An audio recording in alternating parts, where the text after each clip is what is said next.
В этом выпуске лучшие фигуристы России проиграли упавшему американцу, к судьям большие вопросы. Российские фигуристы получили американские визы для участия в этапе Гран-при в США. Тренировка Камилы Валиевой, Алены Косторной и Елизаветы Туктамышевой, и порядок выхода на лед фигуристок на Финляндия-трофи. А теперь обо всем по порядку. Лучшие фигуристы России проиграли упавшему американцу. К судьям большие вопросы. Джейсон Браун даже не пытался сделать четверной прыжок, но победил на турнире в Финляндии. Каледа и Алиев на пьедестале, могло быть лучше. Боже мой, что же они у нас такие хилые-то? Сетовала на российских одиночников известный тренер Инна Гончаренко. На старте сезона наши парни действительно не впечатляли, но в произвольной программе турнира в Финляндии все три представителя России выступили очень достойно и оставили отличное впечатление. Лидер сборной Михаил Каледа и вовсе накатал на победу, но, по мнению судей, проиграл американскому фигуристу. Джейсон Браун даже не пытался сделать четверной, а вдобавок и упал с тройного акселя. За что же представителю США поставили такие сумасшедшие баллы? Уже в короткой программе у мужчин случилось несколько непредвиденных сюжетных поворотов. Один из них, к сожалению, оказался со знаком минус. Герой прошлого сезона Евгений Семененко серьезно ошибся на прыжковых элементах и занял лишь 11-е место. К произвольной Семененко подошел уже в другом настроении. Евгений собрался и показал зубы. Идеальный каскад из четверного и тройного тулупов, четверной сальхов и сольный квад-тулуп, Женю было не остановить. Также фигурист удачно приземлил два тройных акселя, один из них в комбинации с тройным сальховым через ойлер. Отдельных аплодисментов заслуживает артистический дар Семененко. Программа «Мастер и Маргарита» в его исполнении выглядит действительно мощно и стильно. Определенно ученик Мишина растет в этом аспекте, что не может не радовать. За свой прокат Женя получил 172,60 балла и по сумме стал пятым. В первый день трудности возникли у чемпиона Европы 2020 Дмитрия Алиева. Фигурист все еще борется с последствиями травм и только ищет оптимальную форму. В короткой Алиев сорвал четверной тулуп и стал пятым, но в произвольной смог добавить. Пусть его выступление снова не обошлось без ошибки плохой выезд четверного лутса, зато ученик Евгения Рукавицына отыграл две позиции и дотянулся до бронзы. Конечно, пока форма Алиева не звенит, ему не хватает скорости и выносливости во второй половине программы, но он борется и ничего не отдает просто так. Судьи оценили его прокат почти на 170 баллов, в сумме – 249,25. Каледа меняет программы и борется с прыжками. Одной из главных интриг финского турнира стало выступление Михаила Каледы. В короткой программе ученик Мишина предстал в старом новом образе Щелкунчика. Новая произвольная список Шиндлера.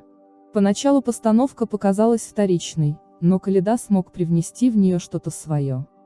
Фигурист неплохо справился с техническим контентом. Четверной сальхов с небольшой помаркой на выезде, каскад четверной тулуп и тройной тулуп, и сольный квад-тулуп. К сожалению, Михаил совершил бабочку на втором трикселе, но в целом впечатление от программы эти ошибки не смазали. Судейская бригада была лояльна к российскому фигуристу, 174,23 балла и в сумме 256,98. Интересно, что на финском льду историю о герое еврейского народа Оскаре Шиндлере рассказывали сразу два фигуриста. Вторым был американец Джейсон Браун. После первого дня турнира он был вторым, в произвольной не заявил ни одного четверного, упал с тройного акселя и поднялся на первое место. Традиционно прокат Брауна был очень эмоционален, однако в постановке трудно прослеживается конкретный образ. Пока чисто субъективно кажется, что в битве списков Шиндлера победил Михаил Каледа. А уж в плане техники Миша сильнее Брауна на 3 головы. Как и Семененко с Алиевым.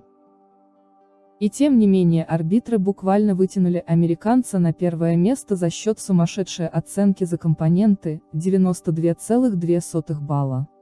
Разница между оценками за технику и компоненты 13 баллов, нонсенс для мужского фигурного катания. Но Брауна, видимо, судят по каким-то другим правилам. А провал лидировавшего после короткой программы канадца Кигана Мёсинга позволил Брауну одержать итоговую победу. Позади же остались 3 топовых российских фигуриста. И как минимум Коляда был обязан находиться выше Брауна. Но самое тревожное, что такой сюжет легко может развернуться и на Олимпиаде в Пекине. Похоже, нашей федерации пора включаться на полную мощь. Иначе быть беде. Российские фигуристы получили американские визы для участия в этапе Гран-при в США, сообщил президент Федерации фигурного катания на коньках России Александр Горшков. Первый этап Гран-при нового сезона состоится 22-24 октября в Лас-Вегасе. В пятницу в посольстве США в Ташкенте визы получили Дарья Усачева, Артур Даниилян, Даниил Самсонов, спортивная пара Александра Байкова, Дмитрий Козловский и Андрей Багин, выступающие в танцевальной паре с Анабель Морозов, а также ряд тренеров.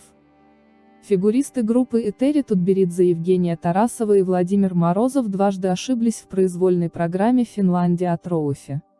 Произвольная программа пары поставлена под Лайтхаус Патрика Ватсона.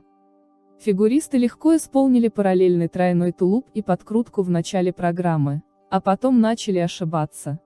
Тарасова упала с тройного тулупа и не смогла доделать еще один прыжок, чтобы сделать каскад. Евгения ошиблась еще и на выбросе. На приземлении что-то пошло не так. Второй выброс получился у пары идеально. Новоявленные воспитанники Этери Тутберидзе получили 135,39 балла за выступление и набрали 213,72 балла в итоге.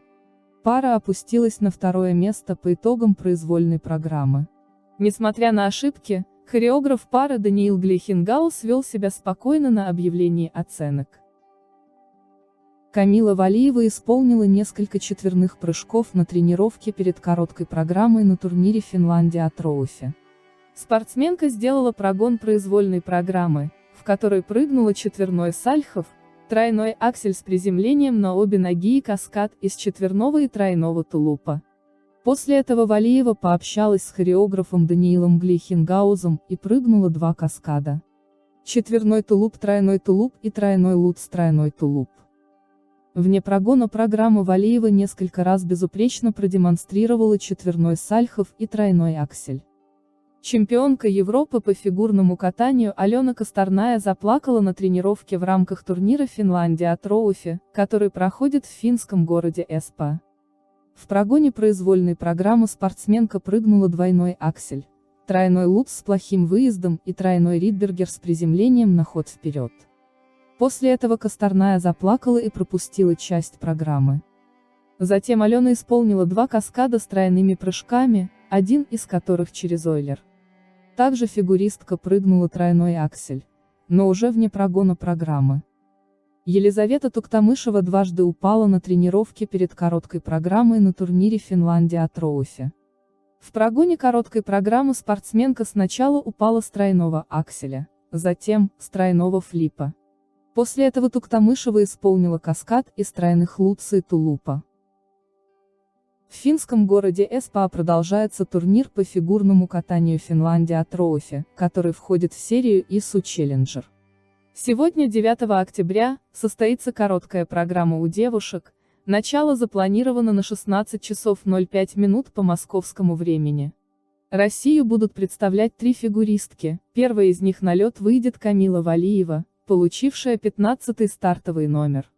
Затем под 17-м номером выступит чемпионка Европы Алена Косторная, она будет открывать 4-ю разминку.